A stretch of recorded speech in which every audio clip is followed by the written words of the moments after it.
하나 얘기하자면 제가 어제 영상에서 코스피 인덱스를 매수한다라고 말을 했는데 그게 2번 인덱스를 매수했습니다인데 자막이 잘못 나와서 2배 인덱스를 샀습니다로 나왔나 봐요. 그래서 사람들이 막 너 왜 2배 샀냐 그래서 절대 아닙니다. 영상 소리 들어보시면 2번이라고 했는데 자꾸 2배라는 단어만 커뮤니티 짤로 돌면서 뭐 그렇게 됐나 봐요. 2배 아닙니다. 예, 그냥 2번 샀다 이었습니다. 주식시장이 정말 요동치고 있죠. 뭐 엄청 떨어졌다가 다시 올랐다가 왔다 갔다 하는데 우리가 이틀 동안 코스피가 엄청나게 하락하는 걸 경험해 봤잖아요. 이제 그때 느낀 건 뭐냐면 특정 섹터에 집중되어 있는 게 위험할 수도 있겠구나. 좀 리스크가 올라올 때는 분산 투자를 해야 되는구나. 이런 걸 좀 느낄 겁니다. 지금 대부분 사람들이 AI라던가 반도체라던가 관련된 업종에 너무 집중되어 있기 때문에 그쪽 말고도 다른 쪽에 대한 투자도 필요해요. 한국 주식이 좋다고 해서 한국 주식에만 집중되는 것보다 미국 주식이라던가 뭐 다른 나라 주식도 적당히 배분을 해두는 게 리스크 관리 면에서 되게 중요하거든요. 그래서 오늘 꿀팁도 좀 드리면서 하나 이야기를 해보려고 합니다. 우선은 지금 주식시장에서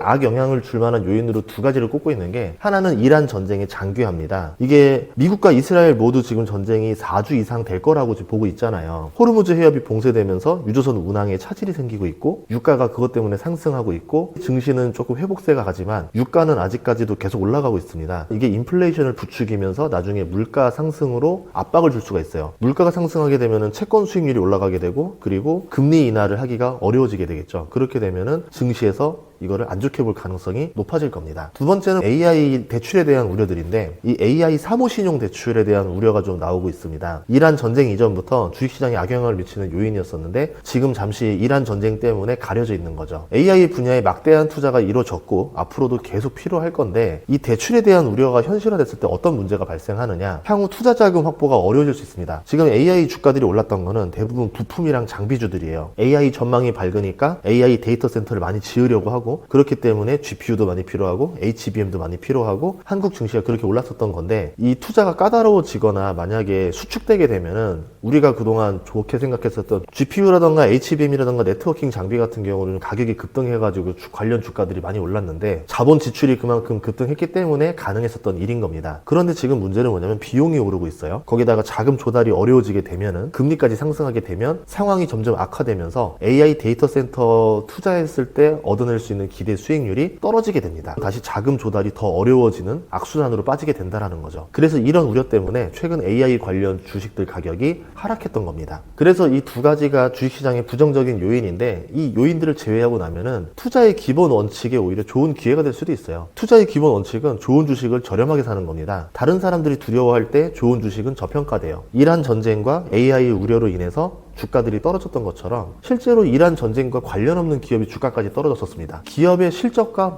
무관한데도 주가가 떨어져요. 기업의 가치는 온전히 남아있는데 외부적인 우려들 때문에 주가가 떨어졌으면은 저는 좋은 기업을 싸게 살 수 있는 기회가 되는 거죠. 그래서 이번에 알려드릴 거는 한국 주식이 워낙 많이 올랐기 때문에 상대적으로 미국 주식이 또 저렴해 보이게 됩니다. 어떤 미국 주식을 살까에 대한 아이디어를 나눠보려고 하는데요. 한국인이 선호하는 미국 주식은 숫자가 너무 적다라는 게 단점이에요. 지난 3개월 동안 한국 투자자들이 가장 많이 매수한 미국 주식을 살펴보면요. 알파벳, 마이크로소프트, 샌디스크, 마이크론, 아이온큐, 테슬라 같이 대형 기술주나 트렌드를 주도하는 종목들을 선호하는 걸로 나타났습니다. 많은 한국 투자자들이 미국 주식에 투자하고는 있는데 그 투자하는 기업의 수가 너무 제한적이에요. 결과적으로 대부분 투자자들이 비슷한 수익률을 얻거나 시장이 하락했을 때 다 같이 손해를 보면서 큰 타격을 받습니다. 만약에 포트폴리오가 좀 분산되어 있다면은 하락장에서도 탄탄한 수익률을 기록하겠죠. 그래서 우리가 해야 되는 거는 미국 주식에 대해서 많이 알아야 된다. 좋은 미국 주식들을 많이 찾아내고 투자를 다변화해서 포트폴리오를 단단하게 만들어야 된다. 이 아이디어입니다. 그러면 한국 투자자들에게 덜 알려진 미국 주식들을 어떻게 알아낼 수 있느냐? 제일 좋은 방법 하나 설명드릴게요. 시킹알파 알파픽이라는 게 있는데요. 이 알파픽은 유료 구독 서비스긴 한데 S&P 500 지수 대비 우수한 수익률을 기록했습니다. 전체적으로 봐도 그렇고요. 1년 수익률만 보더라도 62.6%가 나왔어요. S&P 500이 17.2% 나왔습니다. 몇 배를 웃도는 수익률을 냈죠. 올해 S&P 500 지수가 0.6%밖에 상승 못했거든요. 근데 그동안 알파픽은 8.3%의 수익률을 달성했습니다. 대부분 주식이 횡보하는 시점에도 우량주를 선별적으로 저렴한 가격에 투자했기 때문에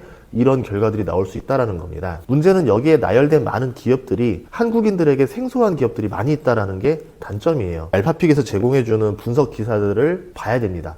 보고 나서 내가 투자할 만한 기업인가 아닌가를 여러분이 확실히 구분할 수 있어야 되고 그 외에도 이 기업에 대한 정보를 또 조사를 해야 됩니다. 요새는 챗GPT라던가 제미나이가 잘 나와 있기 때문에 이것들을 활용해서 여러분들이 필요한 정보를 충분히 알아낸 다음에 투자할지 말지를 결정해야 되겠죠. 알파픽 분석 기사가 나올 때 보면은 그때 가격을 기준으로 수익률을 측정하거든요. 이 포트폴리오가 나오고 나서 실제로 이 기업 주가는 어떻게 됐느냐, 실제로 되게 좋은 결과들이 몇 개 있었는데요. 2023년 11월에는 엠러빈을 분석 기사가 나왔었고요. 22년 11월에는 슈퍼마이크로 컴퓨터를 추천했었습니다. 이 주식들이 한국에서 인기를 얻기 시작할 때는 이미 가격이 상당히 상승한 상태였기 때문에 수익을 낸 사람보다 손실을 본 사람이 더 많았었죠. 하지만 주가가 오르기 시작하면서부터 분석 기사를 접할 수 있었다면은 이 주식들이 한국에서 인기를 얻기 시작한 거는 이 시기가 아니에요. 몇 년 뒤에 인기를 얻기 시작했습니다. 이미 주가가 꽤 오른 다음에 사람들 입소문이 나기 시작했죠. 그렇기 때문에 이 기업에 비싸게 투자해서 수익을 낸 사람보다 고점에 샀기 때문에 손실 난 사람들이 더 많았었거든요. 자, 그러면은 주가가 오르기 전에 분석 기사를 접했고 또는 상승 초입기에 분석 기사를 접해서 남들보다 저렴한 가격에 이 기업에 투자할 수 있었다라면은 더 유리한 투자 수익률을 기록할 수가 있겠죠. 아무 주식이나 막 벌크로 소개해주는 이런 사이트들 말고 한 달에 딱 2개만 픽해가지고 분석해서 알려주는 이 알파픽 기능이 저는 괜찮아 보였었습니다. 그래서 혹시라도 필요하신 분들은 활용하시면 좋을 것 같아요. 그래서 이 알파픽에 대해서 조금 설명을 하자면은 데이터 기반 프로세스를 통해서 최적의 주식을 선정하는 건데 시킹알파 프리미엄의 정량적 추천 중에서 강력 매수 등급받은 주식들을 선택하는 겁니다. 매달 2개의 강력 매수 종목을 신중하게